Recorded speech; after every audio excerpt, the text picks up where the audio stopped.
सिद्धाश्रमोऽयं परिपूर्णरूपम् ज्ञानाय दिव्यं चैतन्यरूपम्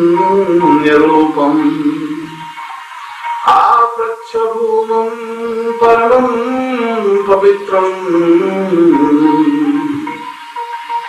दिव्यं सतां वै परिपूर्ण नित्यम्। आज मैं उस अत्यंत पवित्र और दिव्य सिद्धाश्रम के बारे में आप समस्त शिष्यों की जो जिज्ञासाएं हैं, जो इच्छाएं हैं, जो भावनाएं हैं और जो अनसुलझे प्रश्न हैं, उनका उत्तर देने का प्रयास कर रहा हूं, जो कि अपने आप में प्रामाणिक हैं और आज के वैज्ञानिक युग में भी सत्य है। इसीलिए तो इस श्लोक में सिद्धाश्रम को आध्यात्मिक चेतना का केंद्र कहा है। समस्त ब्रह्मांड को सही ढंग से संचालित करने की क्रिया बताया गया है और भौतिकता और आध्यात्मिकता का जो संतुलन होना चाहिए, वह संतुलन केवल इस सिद्धाश्रम के द्वारा ही संभव है। और इसीलिए यह स्वाभाविक है कि आप सिद्धाश्रम के बारे में ज्यादा से ज्यादा जानें। और ये प्रश्न केवल आपके ही प्रश्न नहीं है, ये समस्त साधकों के प्रश्न हैं, अधिकतर शिष्यों के प्रश्न हैं, अधिकतर चिंतकों और विचारकों के प्रश्न हैं। इसीलिए आज की इस पवित्र मेला में आपने जो कुछ प्रश्न किए हैं और कर रहे हैं, मैं परम पूज्य गुरुदेव स्वामी सच्चिदानंद जी को पूर्ण श्रद्धायुक्त स्मरण करता हुआ उन प्रश्नों का समाधान करने का प्रयास कर रहा हूँ। क्या है इसके बारे में हमें कुछ बताने की। सिद्धाश्रम में एक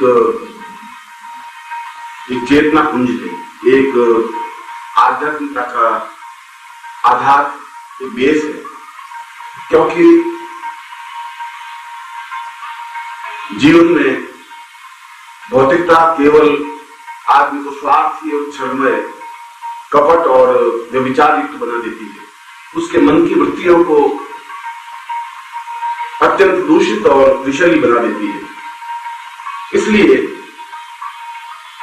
इस भारतवर्ष की भूमि पर, या यूं मैं कहूं कि पूरे ब्रह्मांड में एक ऐसा भी स्थान है जो अपने आप में अद्वितीय और श्रेष्ठतम पवित्र धाम है, आश्रम है, जिसको वेदों में भी सिद्धाश्रम के नाम से ही पुकारा गया है। और वेद तो हमारी आदिकालीन संस्कृति है, हमारे पूर्वजों और हमारे ऋषियों का आधारभूत सत्य है। और उन्होंने भी अपने जीवन में इस बात को स्वीकार किया, महसूस किया कि वास्तव में जीवन की पूर्णता केवल सिद्धाश्रम में जाने पर ही संभव है। और इसीलिए उन्होंने अपने मंत्रों में, अपनी ऋचा में स्पष्ट रूप से प्रश्न किया, वो सिद्धाश्रमां वै परिपूर्णः, सिद्धाश्रम क्या है। और इसी ऋचा के उत्तरार्ध में इसी ऋषि ने उत्तर दिया है कि जीवनम परिवै परिपूर्णतां मृत्युर्वै अमृतम गमय सारं पूर्व सिद्धाश्रम। इस जीवन में हम सत्य के साक्षात्कार कर सके, अपने जीवन में पूर्णता प्राप्त कर सके और मृत्यु से अमृत्यु की ओर जा सके, वह सब कुछ प्राप्त कर सके जो ब्रह्मांड में है, या ब्रह्मांड में क्या क्या क्रियाएं हो रही हैं, क्या क्या घटनाएं घटित हो रही हैं, जीवन का चिंतन क्या है, देवता क्या है, लोक क्या है, कौन से लोक हैं, ब्रह्मलोक, विष्णु लोक, रुद्र लोक की क्या स्थितियां हैं, वे सब कुछ आम व्यक्ति भी देख सके, इसीलिए उस सिद्धाश्रम का वर्णन विवरण वेदों में भी आया है। और इसीलिए प्रत्येक ऋषि, प्रत्येक साधक, प्रत्येक योगी और प्रत्येक चिंतक की यह धारणा है, चिंतन रहता है कि वह सिद्धाश्रम में जाए और अपने जीवन को अमृत्युवान बना दे, अपने जीवन को पूर्णता दे, अपने जीवन को श्रेष्ठता दे सके। सिद्धाश्रम में ऐसा सुना है और कुछ ग्रंथों में, महान ग्रंथों में ऐसा पढ़ने में आया है कि वहाँ अनेकों अप्सराएं भाव नृत्य करती रहती हैं, जैसे अम्बा, मेनका, रंभा, मेनका, उर्वशी आदि। तो क्या ये सत्य है? सिद्धाश्रम केवल मनुष्य लोगों के लिए नहीं बना है। सिद्धाश्रम तो समस्त योगियों का आधारभूत स्थल है और उन योगियों के लिए एक सामान्य साधिका और ब्रह्मा में या उर्वशी में या मेनका में या तिलोत्तमा में कोई अंतर नहीं है, क्योंकि नृत्य संपूर्ण जीवन का एक उमंग उत्साह है। क्योंकि नृत्य से व्यक्ति उस जमीन से ऊपर उठता हुआ गुरुत्वाकर्षण से मुक्त होता है। जमीन पर खड़ा हुआ व्यक्ति नृत्य नहीं कर सकता। और यह भाव प्रबल नृत्य इस बात का साक्षी है कि व्यक्ति के मन में उत्साह है, उत्साह है, जोश है, क्षमता है, प्रवाह है, एक नदी की तरह चलती हुई एक गतिशीलता है। और इसीलिए जहाँ देवता लोग भी उस सिद्धाश्रम में आने के लिए लायक हैं और विचरण करते हैं, ठीक उसी प्रकार से जैसे कि मैं आपके सामने बैठा हूं, और उसी प्रकार से वे अप्सराएं भी आने के लिए लायक रहती हैं। और वे जिस प्रकार से मैं आपको देख सकता हूं या आप मुझे देख सकती हैं, या जिस प्रकार से हम एक दूसरे से बात कर सकते हैं, ठीक उसी प्रकार सहज शरीर हम उनको स्पर्श कर सकते हैं, बात कर सकते हैं, उनका नृत्य देख सकते हैं। और एक पूर्ण शुद्ध शास्त्रीय नृत्य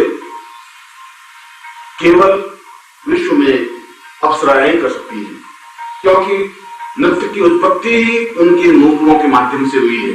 और समय समय पर जब भी सिद्धाश्रम में कुछ विशिष्ट दिवस, गुरु पर्व, गुरु पूर्णिमा, सिद्धाश्रम दिवस, चैतन्य दिवस या कुछ ऐसे विशिष्ट पर्व होते हैं, तब वे स्वयं उनकी आकांक्षाएं रहती हैं कि हम उस सिद्धाश्रम में आए और अद्भुत अनिवर्चनीय नृत्य कर सके। और वे नृत्य करती हैं, विचरण करती हैं, देखी जा सकती है। और वहां के लिए यह कोई एक अनहोनी घटना नहीं है, वहां के लिए यह कोई अद्भुत करिश्मा नहीं है। यह तो एक जिस प्रकार से आम साधिकाएं वहां विचरण करती रहती हैं, ठीक उसी प्रकार से वे भी समय समय पर आती हैं और विचरण करती हैं, क्योंकि उनके शब्दों में भी यह स्पष्ट है कि उस सिद्धाश्रम के सामने स्वर्ग और इंद्रलोक अपने आप में अत्यंत नगण्य और तुच्छ है। क्योंकि जो सहज प्रवाह था, जो आनंद, जो मस्ती, जो चैतन्यता सिद्धाश्रम में है, वह स्वर्ग में भी संभव नहीं है, वह इंद्रलोक में भी संभव नहीं है। इसलिए उनकी भी इच्छा रहती है कि वे वहां आए, उनकी भी इच्छा रहती है कि वे वहां नृत्य करें, उनकी भी इच्छा रहती है कि वे अद्भुत गतिशीलता को प्राप्त कर सके और उन महान सिद्धियों के स्वामी योगियों का आशीर्वाद प्राप्त कर सके, जिससे कि वे अद्वितीय यौवनवती बनी रह सके, अद्वितीय सौंदर्यमयी बनी रह सके और उनके नृत्य में और अद्भुत अनिवर्चनीय निखार आ सके। इसलिए वे समय समय पर आती ही रहती है और अपने नृत्यों के माध्यम से, अपने शब्दों के माध्यम से, अपने संगीत के माध्यम से उस वातावरण को गुंजरित करती रहती है। का क्या अर्थ है? इसे सिद्धाश्रम के नाम से ही क्यों जाना जाता है? यह एक महत्वपूर्ण प्रश्न है। ये महत्वपूर्ण प्रश्न इसलिए है कि सिद्धाश्रम क्या है। मैंने जैसे बताया कि आज का युग, और आज का युग ही नहीं, वैदिक काल से लगा करके आज का युग स्वार्थमय रहा है। चाहे वह रामायण कालीन हो, चाहे वह महाभारत कालीन हो, चाहे वेदोक्त कालीन हो, आदमी में काम, क्रोध, लोभ, मोह, अहम की भावना, चिंतन, विचार रहा ही है। और ऐसी स्थिति में उस भौतिकता को आध्यात्मिकता में रूपांतरित करने के लिए एक आश्रम की कल्पना, एक आश्रम का चिंतन आवश्यक था। इसीलिए उस सिद्धाश्रम का चिंतन किया गया और एक ऐसा अद्भुत, अनिवर्चनीय, अद्वितीय आश्रम बना जिसकी दीवारें तो नहीं है, जिसमें कोई टेंट या कोई छत नहीं है, मगर जो अपने आप में ही एक ऐसा आश्रम है जहां पर जाते ही मन पूर्ण रूप से पवित्र और दिव्य बन जाता है, जहां पर जाते ही आदमी को पूर्ण समाधि लग सकती है, जहां पर जाते ही मन में प्रसन्नता और एक चैतन्यता प्राप्त हो जाती है और मन का सारा विषाद, मन का सारा दुख, मन का सारा दैन्य, मन का सारा कष्ट और शरीर की सारी जर्जरता अपने आप में समाप्त हो जाती है।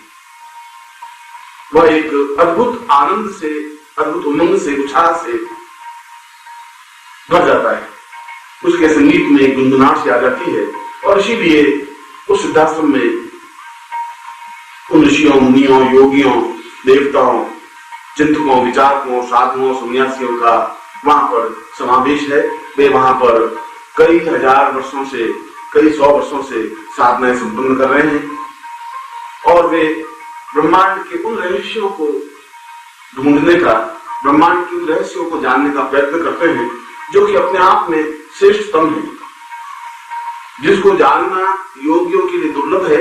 वे ब्रह्मांड के रहस्य भी वहां जाने जा सकते हैं और जाने जाते हैं। इसीलिए सिद्धाश्रम की स्थापना की गई, इसीलिए सिद्धाश्रम में उच्च कोटि के योगी हैं और इसीलिए प्रत्येक मानव का अंतिम लक्ष्य अपने गुरु के माध्यम से सिद्धाश्रम पहुंचने की भावना और चिंतन करता है। गृहस्थ शिष्य भी जा सकते हैं, यदि वे जा सकते हैं तो उसके लिए क्या प्रयास, क्या नियम है?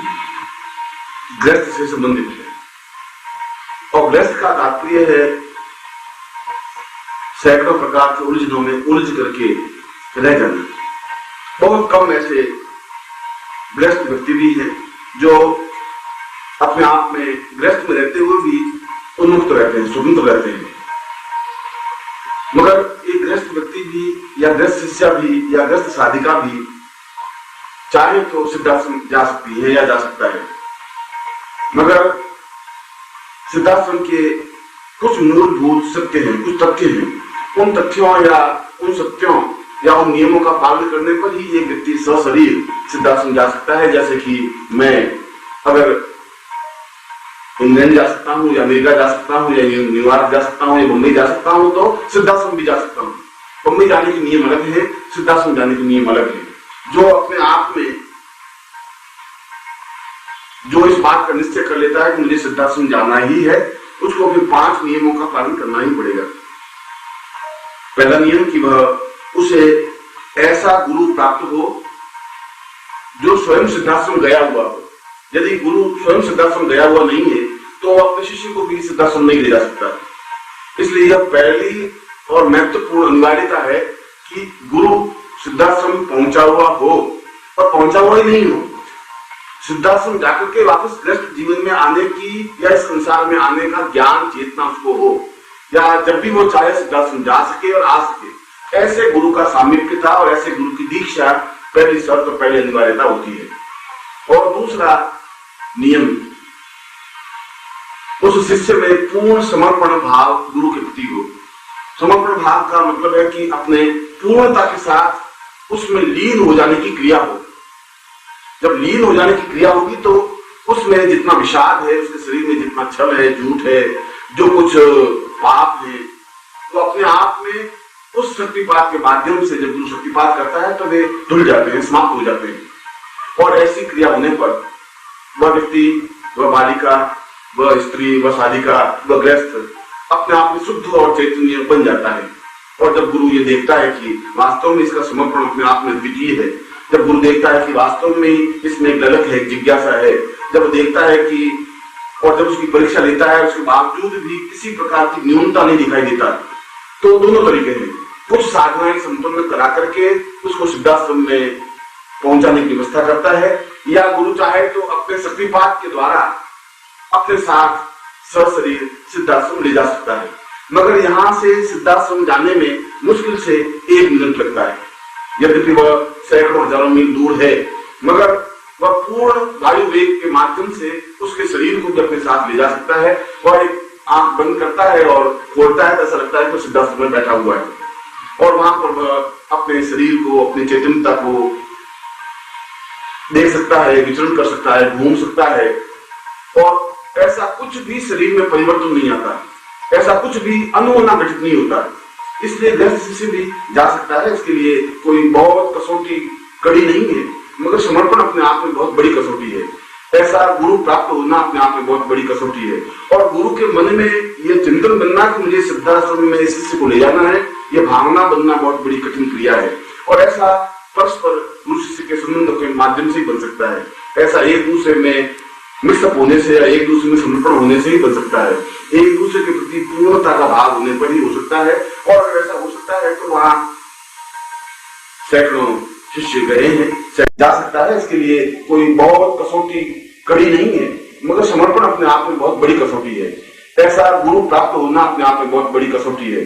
और गुरु के मन में यह चिंतन बनना कि मुझे सिद्धाश्रम में शिष्य को ले जाना है, यह भावना बनना बहुत बड़ी कठिन क्रिया है। और ऐसा परस्पर गुरु शिष्य के संबंधों के माध्यम से ही बन सकता है। ऐसा एक दूसरे में मिक्सअप होने से या एक दूसरे में समर्पण होने से ही बन सकता है। एक दूसरे के प्रति पूर्णता का भाव होने पर ही हो सकता है।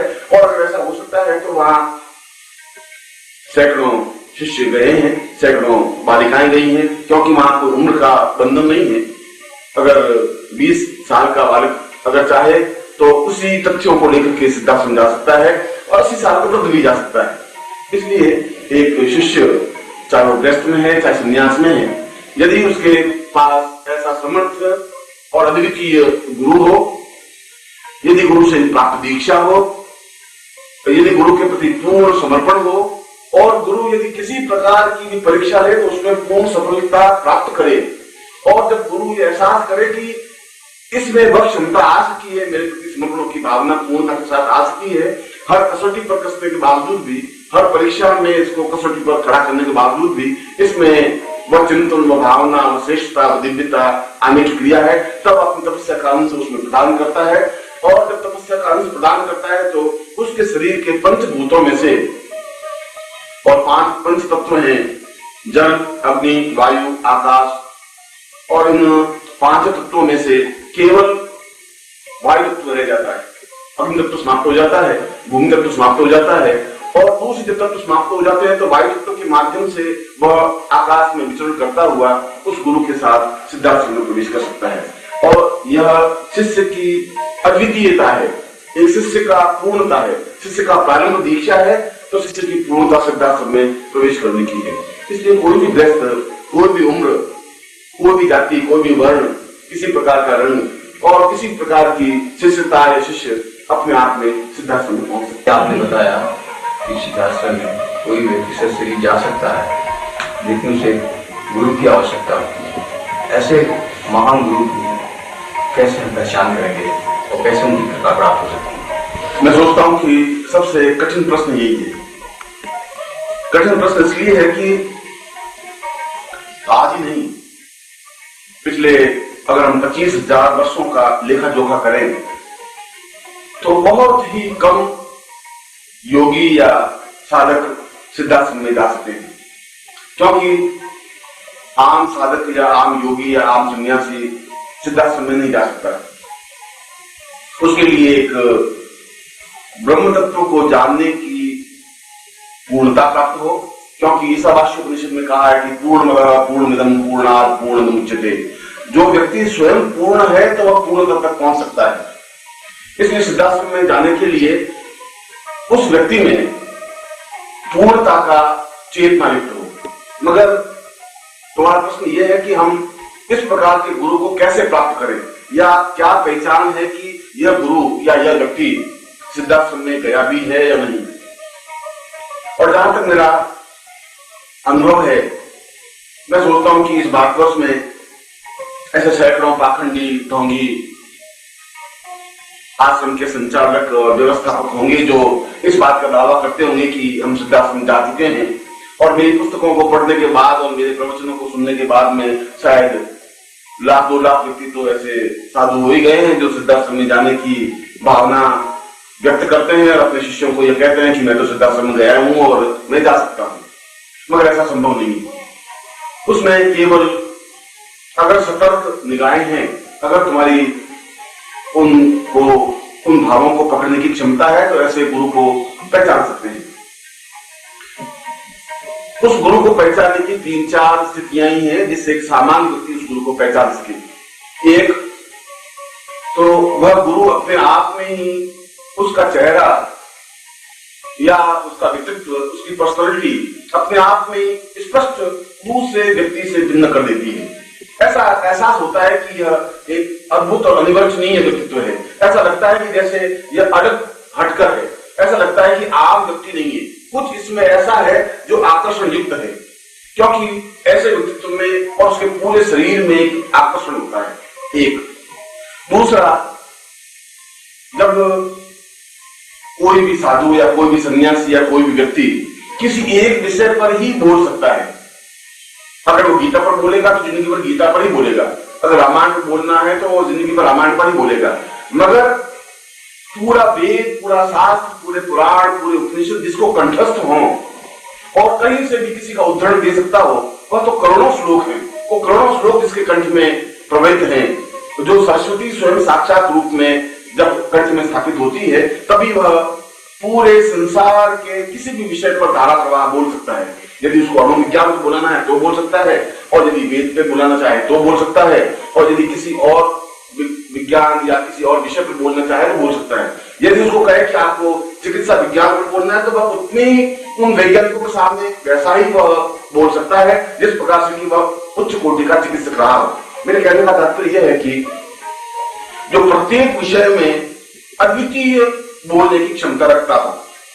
और तीसरा कसौटी, इस प्रकार के व्यक्तित्व की सबसे बड़ी विशेषता यह है कि उसके पूरे शरीर से एक गंध सी प्रवाहित होती है, एक सुगंध सी प्रवाहित होती रहती है, जिसको अष्टगंध कहते हैं।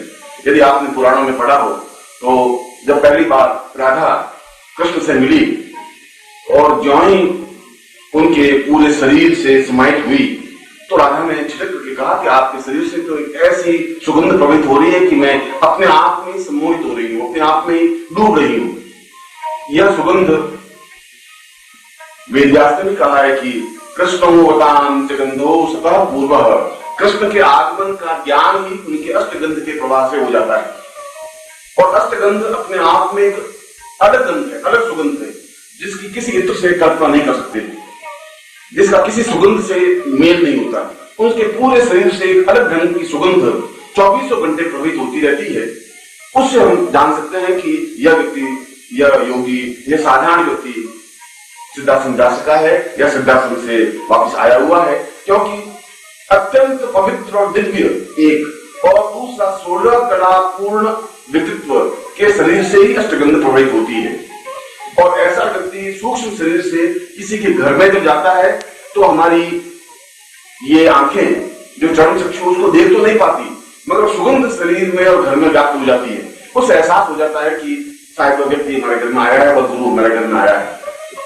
वह एक सुगंध का झोंका होता है और उसके शरीर से निकलती हुई सुगंध से एक अपने आप में समाधि की अवस्था हो जाती है, अपने आप में एक तन्मयता की अवस्था हो जाती है।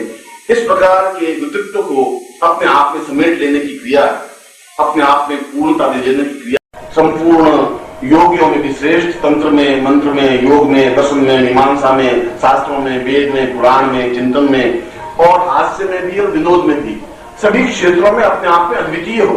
पुरुष के रूप में भी ऐसा लगे कि जैसे कहीं किसी प्रकार की न्यूनता नहीं है। बोलने में ऐसा लगे कि जैसे साक्षात सरस्वती उसकी कंठ से प्रवाहित हो रही है। हास्य में ऐसा लगे कि शायद इससे ज्यादा हास्य पैदा करने वाला, खिलखिलाने वाला कोई हो नहीं सकता। वह व्यक्ति अपने धारा प्रवचनों के माध्यम से एक क्षण में उस उपस्थित समुदाय को हंसा सकता है, दूसरे क्षण रुला सकता है। वो अपने शब्दों के माध्यम से नृत्य करवा सकता है। यह व्यक्तित्व करोड़ों करोड़ों व्यक्तियों में किसी एक में ही होता है और ऐसा व्यक्ति ही और ऐसे व्यक्ति से ही ये पहचान हो सकती है कि यह व्यक्ति सिद्धाश्रम में गया हुआ है। और यदि ऐसा जीवन में गुरु मिल जाए, वह चाहे साधारण वस्त्र में हो, वह चाहे लंगोटी पहने हुए हो, वह चाहे गृहस्थ में हो, तो इससे बड़ा सौभाग्य जीवन का कुछ हो ही नहीं सकता। इसीलिए जीवन का सारा खोज जो योगी हैं, यति हैं, सन्यासी हैं, जो साधनाएं कर रहे हैं, जो 25-25 वर्षों से साधनाएं 50 वर्षों से कर रहे हैं, उनकी सारी आकांक्षा कैसा गुरु मिले एक, और फिर गुरु हमें स्वीकार करे, ये दोनों स्थितियां हों और फिर उस सुगंध से आप्लावित होकर के उनके चरणों को छूने से, उनके शरीर को स्पर्श करने से और अपने ज्ञान के माध्यम से उनके शरीर को अपने शरीर में समाहित कर देने से वह खुद सुगंधमय बन जाता है। उसका चेहरा, उसका व्यक्तित्व, उसकी पर्सनालिटी खुद ही कुंदन के समान दमकने लग जाती है। इसीलिए कहा गया है कि ऐसा व्यक्ति पारस के समान होता है जो लोहे को भी स्पर्श करता है, कुंदन के समान चमकीला बना देता है। जहां पर भी ऐसा व्यक्तित्व मिले जिसके कंठ में ऐसी सरस्वती हो, जो हजारों लाखों लोगों के सामने धारा प्रवाह, हजारों पुराणों का, वेदों का, शास्त्रों का, उपनिषदों का उदाहरण दे सकता हो, जिसको पुस्तक की ज्ञान की चिंतन की आवश्यकता नहीं, जो किसी विषय पर धारा प्रवाह बोल सकता हो, जो पूर्ण पुरुष हो, जो अद्वितीय व्यक्तित्व संपन्न हो और जिसके शरीर से अष्टगंध प्रवेश होती हो, ऐसे व्यक्ति की पहचान ही यह है कि यह व्यक्ति सिद्धाश्रम गया हुआ है या सिद्धाश्रम से लौटा हुआ है। अद्वितीय, अनुपम और अनिवर्चनीय सिद्धाश्रम के संस्थापक कौन है? तुमने जो कुछ प्रश्न किया है वह शायद मेरी जिंदगी का, मेरे जीवन का श्रेष्ठतम प्रश्न है, क्योंकि जो सिद्धाश्रम के संस्थापक हैं और जिनको देवता लोग भी पूजते हैं, अप्सराएं जिनके सामने नृत्य करके अपने आप को धन्य अनुभव करती हैं, कृष्ण भी जिनके सामने नतमस्तक हैं, ऐसे ही हजारों वर्षों की आयु प्राप्त परमहंस स्वामी सच्चिदानंद जी इस सिद्धाश्रम के संस्थापक और संचालक हैं और वे मेरे अत्यंत आदरणीय और श्रेष्ठतम गुरु हैं। मैंने उनसे दीक्षा प्राप्त की है और मैं सोचता हूं कि मेरे संपूर्ण जीवन का यह सौभाग्य है कि वे गुरु रूप में मुझे प्राप्त हो सके हैं, क्योंकि उन्होंने अपने पूरे जीवन में केवल 3 शिष्य ही बनाए पिछले 25,000 वर्षों में, और उनमें एक मेरा चयन होना भी अपने आप में मैं तो अपने जीवन की पूर्णता और श्रेष्ठता मानता ही करता हूं, तो स्वतः मेरे हृदय से भाव प्रसून व्यक्त होते हैं। गुरुमेव नित्यं प्रणम्यं वदेवं हृदयं वदामि चिन्त्यं विचिन्त्यम् आतुर्यमाणं गुरुदेव नित्यं प्रणम्यं प्रणम्यं प्रणम्यं प्रणम्यं। मेरे हृदय में स्थापित हैं जिन्होंने अत्यंत कृपापूर्वक मुझे शिष्य रूप में स्वीकार किया और सिद्धाश्रम को सही ढंग से संचालित करने का भार सौंपा और मुझे यह आदेश दिया कि मैं इस संसार में जाकर अन्य शिष्यों को भी श्रेष्ठता दे सकूं, पूर्णता दे सकूं। यह उनकी महती कृपा है और मैं हर क्षण उनको अपने हृदय में स्थापित करता हूं। मैं पूर्ण रूप से उनके हृदय में स्थापित हूं। ऐसे गुरुदेव जो कि सिद्धाश्रम के संचालक हैं, जिनको समस्त योगीजन, जिनको वेद, पुराण, उपनिषद स्वामी सच्चिदानंद जी के नाम से पुकारते हैं, वे अपने आप में ही हजारों वर्षों की आयु प्राप्त तपस्वी, तेजस्वी, अनिवर्चनीय गुरुदेव हैं, जिनके दर्शन मात्र से ही सारा शरीर और रोम रोम पुलकित, प्रफुल्लित, रोमांचित और आह्लादित हो जाता है। मैं इस गुरुदेव को पूर्ण हृदय से, श्रद्धा से प्रणाम करता हूं। अभी भी परम पूज्य स्वामी सच्चिदानंद जी हजारों वर्ष से जीवित हैं और उन्होंने इतनी लंबी अवधि में सिर्फ 3 ही शिष्य क्यों बनाए? इस पर आप प्रकाश डालें। प्रश्न ऐसा है कि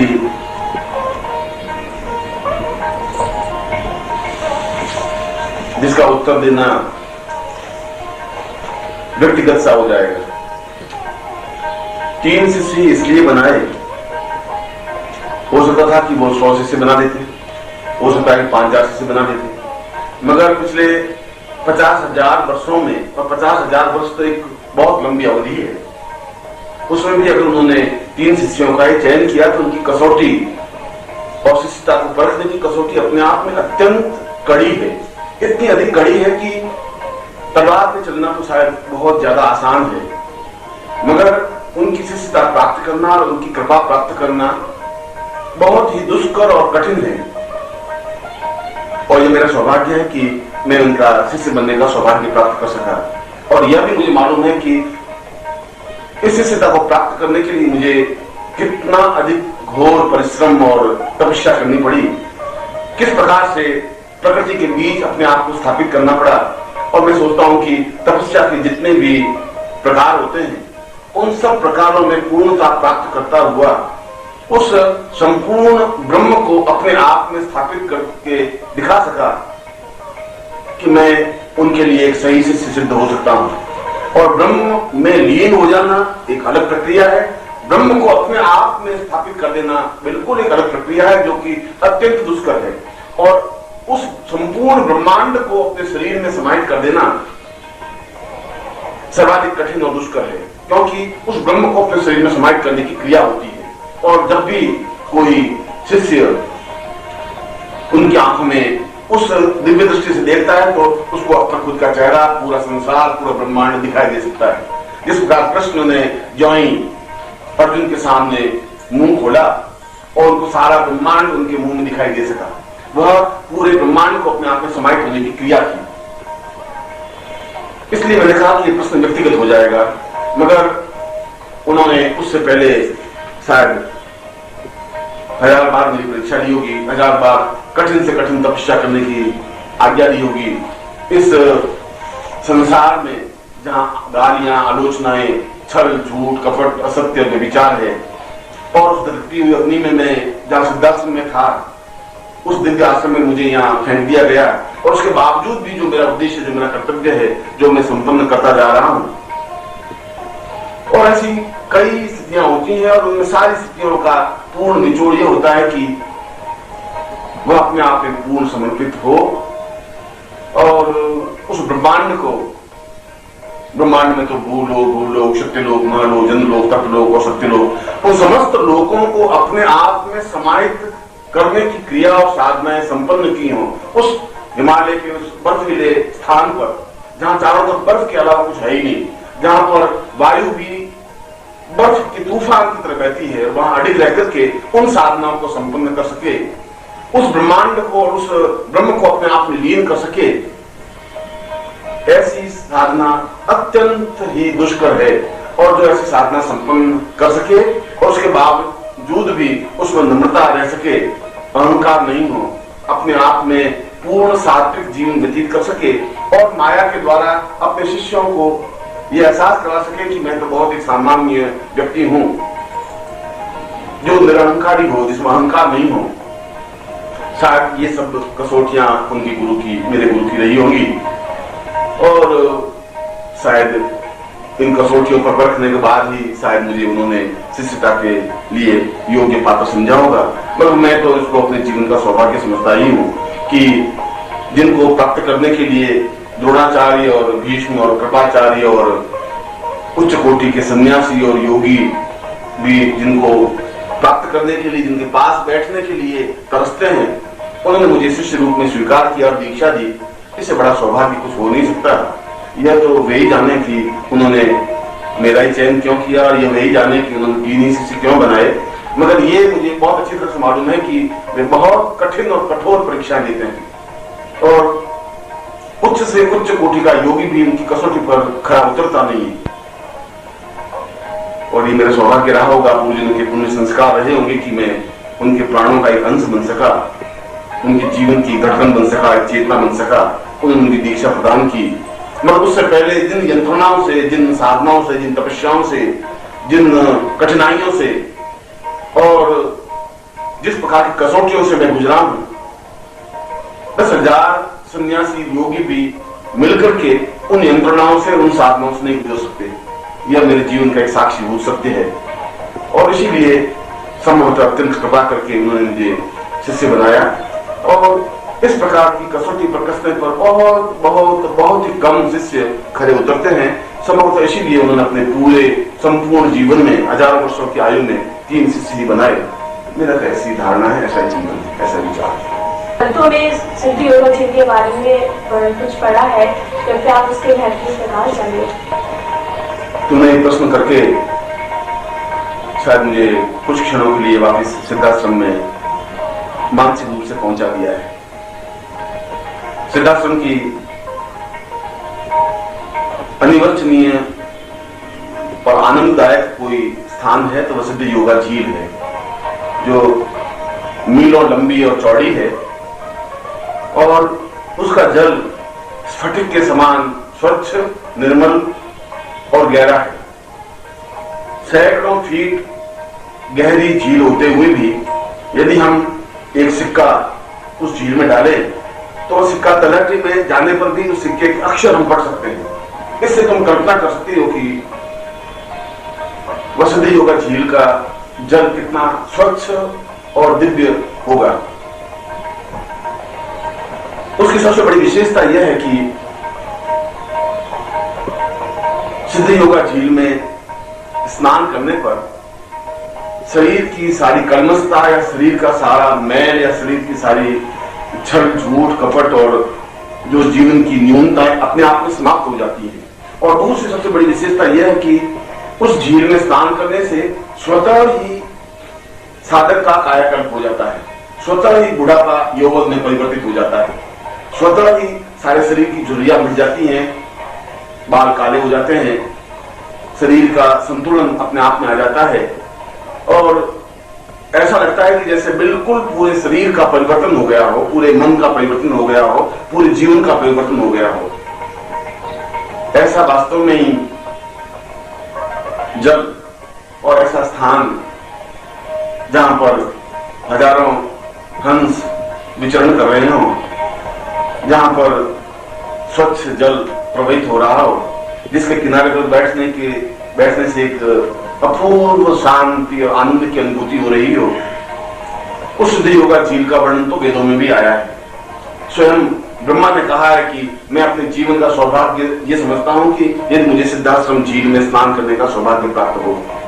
स्वयं मेनकाएं, रंभा और उर्वशियां इस प्रयत्न में रहती हैं कि उनमें स्नान करके हम अपने यौवन को और अपने सौंदर्य को अक्षुण्ण रख सकें। वास्तव में वह एक आनंद की गुनगुनाहट है, एक जीवन की धड़कन है, एक चेतना है, एक मधुरता है। और सिद्धाश्रम में जाना ही, उसके किनारे बैठना ही, उसमें स्नान करना ही जीवन की श्रेष्ठता और पवित्रता का बोध है। इसलिए जितना महत्व सिद्धाश्रम का है, शायद उतना ही महत्व सिद्ध योगा झील का है, क्योंकि वह झील अत्यंत पवित्र है, कायाकल्प करने में सक्षम है और पूर्णतः बुढ़ापे को यौवन में परिवर्तित करने के लिए और मृत्यु को अमृत्यु में बदलने के लिए उसका जल अपने आप में पूर्ण साक्षीभूत रहा है। इसीलिए सिद्धाश्रम झील या सिद्ध योगा झील का वर्णन वेदों में भी, उपनिषदों में भी, पुराणों में भी, देवताओं के मुंह से भी, ऋषियों के मुंह से भी बार बार उच्चारित रहा है कि मैं अपने जीवन में साधना उस क्षेत्र में पहुंचूं कि मैं सिद्धाश्रम जा सकूं, सिद्ध योगा झील में अवगाहन कर सकूं, उसके किनारे बैठ सकूं, वहां के सुंदर हंसों की किलोल देख सकूं, उसके किनारे नृत्य करती हुई साधिकाओं को अपनी आंखों से अनुभव कर सकूं और उन योगियों को समाधिस्थ होते हुए साधना करते हुए देख सकूं। ऐसी आकांक्षा, ऐसी इच्छा तो प्रत्येक साधक, योगी और सन्यासी की रही है।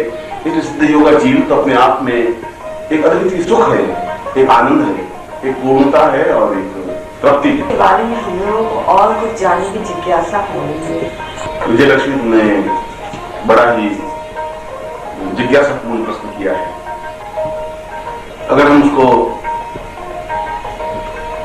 और पूरे सिद्धाश्रम को शब्दों में बांध सकें ये तो अत्यंत कठिन है, क्योंकि करोड़ों गुना आनंद को और करोड़ों गुना माधुर्य को कुछ शब्दों में नहीं बांध सकते। वह तो वहां पर प्रत्यक्ष देखने पर ही उसके आनंद की पूर्णता और तृप्ति अनुभव हो सकती है। मगर जब तुमने जिज्ञासा कर ली है तो वहां पर कुछ विशेषताएं हैं। एक तो चारों तरफ एक अद्वितीय शांति और आनंद की फुहार से एहसास होती रहती है, महसूस होती रहती है। दूसरा सिद्धाश्रम की यह विशेषता है कि 24 घंटे वहां दूधिया प्रकाश सा बना रहता है। न सूर्य की प्रखरता होती है, न रात्रि के अंधकार की छाया होती है। 24 घंटे एक ऐसा प्रकाश, दूधिया प्रकाश, जो अत्यंत शीतल, मधुर और आनंददायक हो, ऐसा प्रकाश बिखरा हुआ रहता है। तीसरा, उस सिद्धाश्रम की यह विशेषता है कि वहां अगर मैं कहूं कि लाखों तरह के पुष्प और कमल विकसित हैं, जो भारतवर्ष में कहीं पर विकसित नहीं है। हजारों तरह के पुष्प खिले हुए हैं, और फिर सबसे बड़ी विशेषता यह कि वे पुष्प मुरझाते नहीं है, वे गिरते नहीं है, वे खिले हुए रहते हैं, चिर यौवनमय रहते हैं, क्योंकि वहां पर प्रत्येक व्यक्ति, प्रत्येक साधिका, प्रत्येक साधक के ऊपर मृत्यु की छाया नहीं पड़ती। काल उनको छीन नहीं सकता, बुढ़ापा उन पर आक्रमण नहीं कर सकता, क्योंकि उस सिद्धाश्रम में मृत्यु और बुढ़ापा जैसा कोई शब्द है ही नहीं। इसलिए वहां की वायु में एक संगीत है, थिरकन है, गुनगुनाहट है, एक मधुरता है। ऐसा लगता है कि जैसे अद्वितीयता और आनंद है। वहां जाते ही एकदम से स्वतः समाधि लगाने की प्रक्रिया बन जाती है, और ऐसा स्थान, ऐसा स्थिति बन जाती है कि हम पूर्णतः अपने आप में डूब गए। उस संगीत के माध्यम से जो निरंतर वहां देव संगीत गुंजित धीरे धीरे हो रहा है, उसको सुनकर के मन को एक अपूर्व और अद्वितीय तृप्ति से अनुभव होती है। कई स्थानों पर सन्यासी सैकड़ों वर्षों से समाधि लगाए हुए साधनाएं कर रहे हैं। कहीं पर साधिकाएं किलोले कर रही हैं, विनोद कर रही हैं, हंसी मजाक कर रही हैं। कहीं पर अगर आप देखें तो अप्सराएं स्वतः नृत्य कर रही हैं, उत्साह से भर रही हैं, उछाल कर रही हैं। कहीं पर सिद्ध योगा झील के किनारे हुए सिद्ध योगी और साधिकाएं और साधक बैठे हुए हंस की किलोले कर रहे हैं, देख रहे हैं। कहीं पर उस सिद्ध योगा झील में उस स्फटिक नावों के माध्यम से विचरण कर रहे हैं। कुछ लोग और कुछ साधक बैठे बैठे उस संपूर्ण दृश्य को अपने आप में समेटने की क्रिया करते रहते हैं। सभी अपने आप में मस्त और आनंद की अनुभूतियां करते रहते हैं। इसलिए वहां का वातावरण एक अद्वितीय सुगंध से आप्लावित है। वहां की हवा में एक गुंजरण है, एक संगीत है, एक थिरकन है। वहां पर अपने आप पूरा हृदय और पूरा शरीर ऐसा आनंद से भर जाता है कि जैसे नाचने की इच्छा होती है। हर क्षण उन ऋषियों और उन योगियों को देखने पर ऐसा लगता है कि जैसे हम वास्तव में इसके सामने स्वर्ग तुच्छ है, नगण्य है, कुछ है ही नहीं। वहां की मिट्टी स्वर्णिम मिट्टी है, वहां की वायु सुगंधमय वायु है, वहां के पुष्प हजारों तरह के लाल, पीले, गुलाबी, हरे सैकड़ों रंगों के झूमते हैं। जहां पर हिरण कुलाचे भरते हैं, कहीं पर किसी साधु और सन्यासी की पीठ से हिरण अपने सींगों से उनको खुजाता है। कहीं पर कोई साधिका उस शिशु हिरण के बच्चे को, शिशु को अपने गोदी में लिए हुए बड़ी मुग्ध भाव से उस दृश्य को देख रही होती है। कहीं पर हास्य चल रहा है, कहीं पर प्रवचन चल रहे हैं, कहीं साधु सन्यासी बैठे हुए हैं, और सारा जहां पर मीलों तक आप सिद्ध योगा झील के किनारे किनारे और सिद्धाश्रम में जाएं तो प्रत्येक दृश्य अपने आप में एक दूसरे से हटकर है। ऐसी इच्छा होती है कि दृश्य हम हजारों वर्षों तक देखते ही रहें, और प्रत्येक दृश्य अपने आप में भावपूर्ण होता है, मन को एक आप्लावन से भर देता है, एक सुगंध से भर देता है, एक मस्ती से भर देता है। इसलिए उस सिद्धाश्रम को और उनके गुणों को, वहां के कल्पवृक्ष को, वहां के नृत्य को, वहां के देवताओं की स्थितियों को, वहां के योगियों की स्थितियों को कुछ शब्दों में नहीं बांधा जा सकता। यह तो जीवन का सौभाग्य हो कि हम सशरीर अपने गुरु के साथ वहां जाएं और वहां काफी समय व्यतीत करें, देखें। और मैं सोचता हूं कि एक बार गया हुआ व्यक्ति की इच्छा होती ही नहीं कि वह इस दलदल में, इस स्वार्थ में, इस छल में वापस आने की इच्छा जागृत हो। मगर जो जीवन का आनंद लेना चाहते हैं, जिनका जीवन का सौभाग्य होता है, जिनमें जीवन में गुरु ऐसे प्राप्त हो जाते हैं, और जो कसकर अपने गुरु का हाथ पकड़ सकता है, और निश्चय ही इस संपूर्ण आनंद को अपने जीवन में, तन मन में, अंग अंग में उतार सकता है, देख सकता है। मस्त हो सकता है, नृत्य कर सकता है और मुक्त हो सकता है।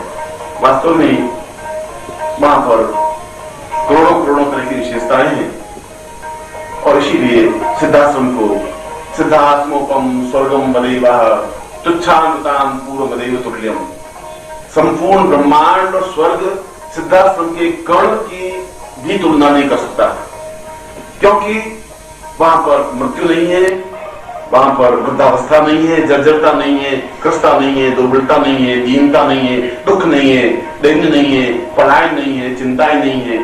एक उमंग है, उत्साह है, उत्साह है, एक यौवन है, एक सौंदर्य है, वहां पर एक मस्ती है, एक थिरकन है और सारा वन प्रांतर, सैकड़ों तरह के पुष्प, सैकड़ों तरह के वृक्ष, सैकड़ों तरह के देवदारू, सैकड़ों तरह के पहाड़, देवता, सन्यासी और योगी यत्र तत्र विचरण करते हुए मुक्त भाव से एक दूसरे को देखते हैं और मस्ती में झूमते हुए अपने जीवन में विचरण करते हैं। इसलिए पूरे सिद्धाश्रम को तो मैं कुछ शब्दों में नहीं बांध सकता, मगर फिर भी उसकी जो विशेषताएं हैं वे अपने आप में अद्वितीय हैं, अनुपम हैं और देखने लायक। ऐसा तुम्हारा कभी सौभाग्य बने कि तुम सिद्धाश्रम जा सको, अपने जीवन में उस आनंद को देख सको, अपने जीवन में पूर्णता को प्राप्त कर सको। हुए भी इसका कम पुस्तकों में उल्लेख मिलता है, उसके बारे में आप पूरा बताइए। जीवन में देखा ही नहीं, वे उसका वर्णन कर भी नहीं सकते। जिन्होंने जीवन में अनुभव किया ही नहीं, वे उसका उल्लेख कर भी नहीं सकते, क्योंकि जैसा कि मैंने बताया बहुत ही कम साधक और योगी उस सिद्धाश्रम में जा सके और अधिकतर सन्यासी, वह चाहे विश्वामित्र हो, चाहे वशिष्ठ हो, चाहे कणाद हो, चाहे पुलस्त्य हो, चाहे गर्ग हो, चाहे अत्रि हो, चाहे गौतम हो, वे उस स्थान को प्राप्त नहीं कर सके। तो वे केवल सिद्धाश्रम शब्द का वर्णन करके ही रह गए, मगर गीता में तो इसका पूर्ण रूप से वर्णन है, वेदव्यास ने श्रीमद् भागवत में इसका पूर्ण रूप से विवरण वर्णन दिया है। कृष्ण ने स्वयं कहा है कि चिंत्योवताम पूर्णमदैव रूपम आत्रैव पूर्व सिद्धाश्रमोवः, जीवन में मैंने पूर्ण 16 कला का ज्ञान और चिंतन प्राप्त किया है, मगर सिद्धाश्रम के मुकाबले में अन्य कोई स्थान और वर्णन नहीं। इसलिए ऐसा नहीं है कि ग्रंथों में इसका वर्णन नहीं है, ऋग्वेद में इसका वर्णन है, यजुर्वेद में इसका उल्लेख आया है, वेदव्यास ने इसका उल्लेख किया है, कृष्ण ने गीता में स्वयं इसका उल्लेख किया है और शंकराचार्य ने इसके ऊपर अपनी स्तुति रचनाएं की हैं, गोरखनाथ ने इसके बारे में बोला है, मगर फिर भी वे सब मिलाकर के कुछ नगण्य हैं और उनका वर्णन तो वही कर सकता है जो स्वयं वहां जा सका हो, जहां वहां देख सका हो, वापस आ सका हो। इसलिए अधिकतर धार्मिक ग्रंथों में केवल देवताओं की कल्पना की है, उन स्थानों का सिद्धाश्रम का वर्णन विवरण नहीं आया है। नहीं आने के पीछे उनका खुद का सत्य नहीं था, उन्होंने खुद ने उसको देखा नहीं था। वे चाहे अपने आप में श्रेष्ठतम योगी तो थे, चाहे उन्होंने ब्रह्म की साधना की हो, मगर ब्रह्म को अपने आप में आत्मसात नहीं कर सके तो वहां नहीं जा सके और नहीं जा सके तो उनका अनुभव भी नहीं कर सके, अपने ग्रंथ में उनको नहीं दे सके। फिर भी सैकड़ों उपनिषद हैं जिनमें उनका वर्णन विवरण है, सैकड़ों धार्मिक और प्रवचन ग्रंथ हैं जिनमें उनका उल्लेख आया, मगर बहुत ही जो कुछ संसार में पढ़ने को ग्रंथ मिले हैं उनमें कम है। उच्च कोटि के जो उपनिषद हैं, उच्च कोटि के जो वेद हैं, उनमें उनका विवरण आया है, उल्लेख भी आया है और कृष्ण ने तो स्वयं कुल 24 श्लोकों में सिद्धाश्रम का वर्णन किया। कृष्ण जैसा युग पुरुष यदि उसका वर्णन करता है, राम जैसा अपनी सीता को कहता है कि सीते जीवन की पूर्णता सिद्धाश्रम में जाने में है, वाल्मीकि अगर कहते हैं कि जीवन का सत्य सिद्धाश्रम है, वशिष्ठ कहते हैं कि मेरे जीवन का सौभाग्य हो कि मैं सिद्धाश्रम में जा सकूं, विश्वामित्र कहते हैं कि मैं संपूर्ण देवताओं को अपनी मुट्ठी में कस करके चूर करके फेंक देना चाहता हूं, मेरी इच्छा सिद्धाश्रम में जाकर के विचरण करने की है। तो ये सारे योगी और सन्यासियों के शब्द कथन इस बात की साक्षी है कि उन्होंने सिद्धाश्रम का नाम सुना है, वे गए हैं, उनमें से कई लोग जा सके हैं और उनका वर्णन आया है। इसलिए भौतिक ग्रस्त जीव और ग्रंथ और पुस्तकों में शायद उनका वर्णन कम आया हो, क्योंकि उनको उसका महत्व ज्ञान ही नहीं है और जो ज्ञान नहीं है तो वे न उसकी चर्चा कर सकते हैं न उसके बारे में जान सकते हैं, इसलिए उसका उल्लेख कई पुस्तकों में शायद नहीं है। विज्ञान अपनी चरम सीमा में पहुंच चुका है, उसने विभिन्न प्रकार के रॉकेट और वायुयान बनाए हुए हैं, तो उसकी दृष्टि से और सिद्धाश्रम की अपनी भौगोलिक दृष्टि से क्या वो विज्ञान के माध्यम से वहां पहुंच सकता है? अपनी सीमा है, जहाँ विज्ञान समाप्त होता है वहां से ज्ञान का प्रारंभ होता है। इसलिए विज्ञान ने रॉकेट और वायुयान तो बना दिए, मगर वे जन्म के रहस्य को नहीं समझ पाए। उन्होंने आकाश में विचरण तो किया मगर वे मृत्यु को समाप्त नहीं कर पाए। और अभी उस विज्ञान में यह भी क्षमता नहीं आ पाई कि इस दीवार के उस पार क्या हो रहा है वो नहीं देख सकते। उनकी दृष्टि स्थूल रही। वो चाहे उच्च कोटि का वैज्ञानिक तो हो सका, वो वायुवाल में तो उठ सका, मगर यहां से 25-5 फीट दूरी पर जो दीवार है, दीवार के पीछे क्या चीज है, वहां कौन लोग विचरण कर रहे हैं, वो भी नहीं देख सकता है। इसलिए कि उस स्थान को, सिद्धाश्रम को देखने के लिए एक दिव्य दृष्टि की आवश्यकता होती है। और वह दिव्य दृष्टि प्राप्त होने पर चाहे वायुयान में बैठ करके देखें तो देख सकता है, चाहे यहाँ बैठे हुए देख सकता है तो देख सकता है, या सूक्ष्म शरीर से जाकर के देखना चाहे तो देख सकता है।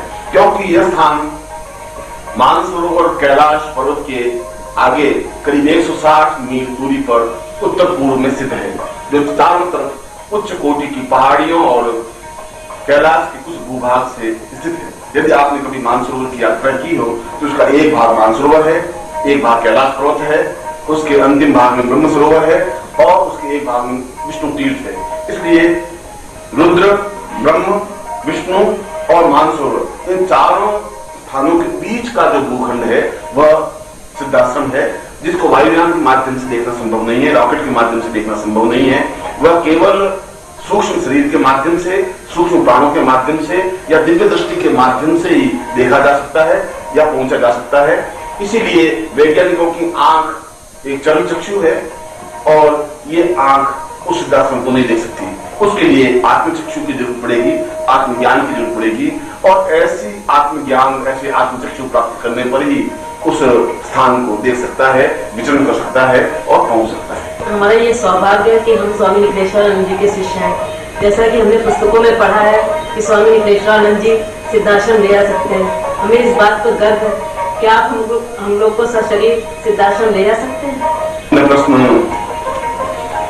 व्यक्तिगत कर लिया है और मैं इस प्रश्न से बचना चाहता था। मेरा सन्यासी जीवन बड़ा तेजस्वी और उग्र रहा है और बड़ा प्रचंड रहा है और सारा हिमालय और हिमालय का कण कण मेरे निखिलेश्वरानंद के नाम से और मेरे व्यक्तित्व से परिचित है।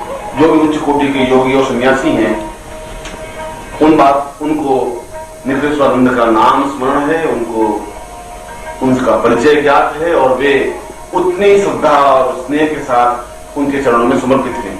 हिमालय का ऊंचे से ऊंचा योगी भी इस बात को सौभाग्य मानता था कि यदि हमें जीवन में निखिलेश्वरानंद जी शिष्य मान ले।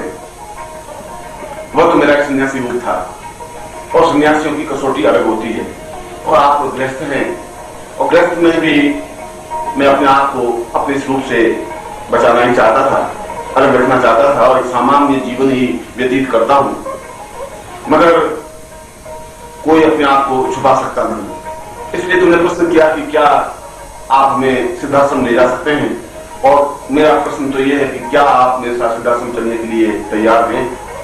अगर तैयार हैं तो कोई कठिन और दुष्कर कार्य नहीं है। इसका उत्तर मैं पहले दे चुका हूं कि उसमें श्रद्धा हो, समर्पण हो और अपने आप में पूर्णता के साथ उसमें लीन हो जाने की क्रिया हो। यदि यह कसौटी तुम्हारे पास है तो जिस प्रकार से मैंने सैकड़ों सन्यासियों को सिद्धाश्रम में ले जा सका हूं, उस प्रकार से गृहस्थ शिष्यों को भी ले जा सका हूं और ले गया हूं और आपको भी ले जा सकता हूं। मगर इसमें तो कोई दो राय नहीं कि संपूर्ण हिमालय इस बात को गर्व करता है कि एक अत्यंत तेजस्वी और प्रखर व्यक्तित्व निखिलेश्वरानंद का रहा है और जिसने अपने जीवन में सैकड़ों बार सिद्धाश्रम गए और आए और अपने शिष्यों को ले जा सके। शायद जितना शिष्यों को मैं ले जा सका हूं, जितने अधिक रूप में, उतने शायद किसी और की हिम्मत और क्षमता रही नहीं, क्योंकि पूरे जीवन में अपनी क्षमता और ताकत और साहस और प्रचंडता के बल पर ही मैंने हिमालय को रौंदा है, उसको देखा है और उच्च कोटि के तांत्रिकों, योगियों, सन्यासियों को झुकते हुए अनुभव किया है।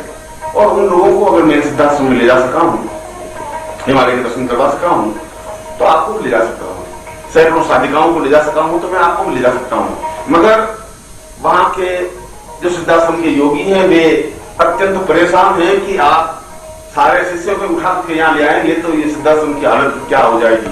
मगर मैं इस बात की चिंता करता नहीं।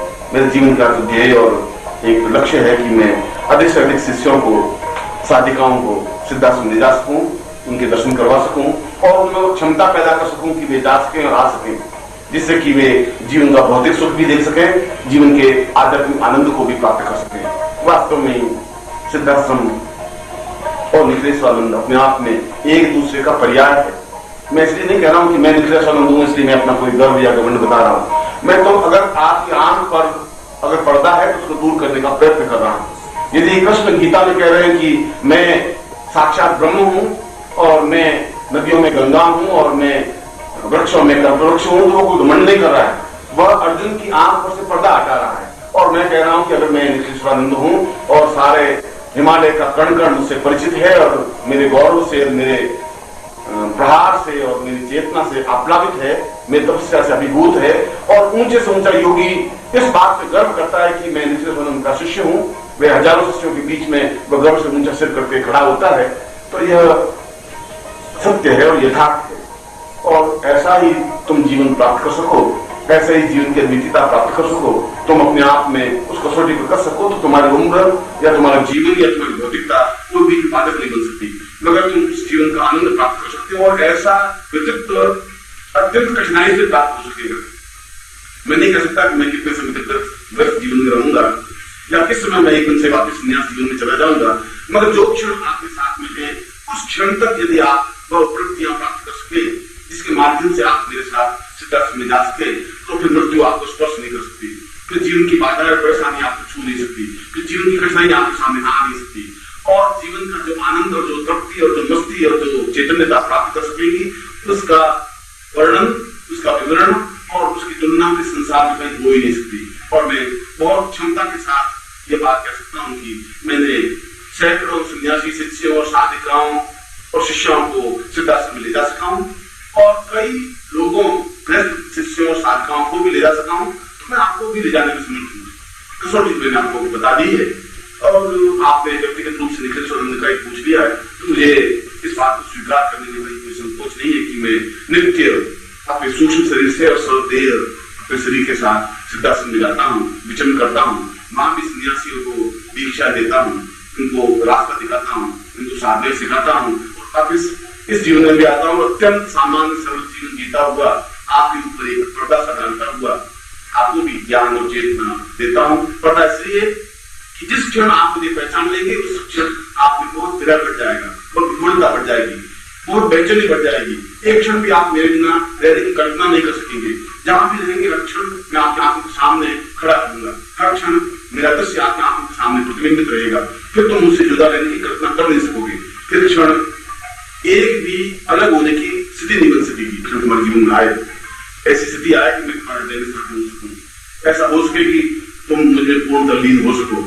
और इसीलिए मैं पर्दा बनाया करता हूँ कि तुम बेचैन नहीं हो, विरह में व्याकुल नहीं हो जाओ, तुम्हारे आंख में आंसू छलछलाने नहीं लग जाए, तुम्हारे चेहरे पर एक बोझ नहीं रह जाए। इसीलिए मैं बार बार आप लोगों के सामान्य जीवन में खड़ा हो जाता हूँ, फिर मैं तुम्हें आशीर्वाद देता हूँ कि आप मेरे साथ सिद्धार्थ पहुंच सके। मैं आपको एक बात हृदय से आत्मीयता से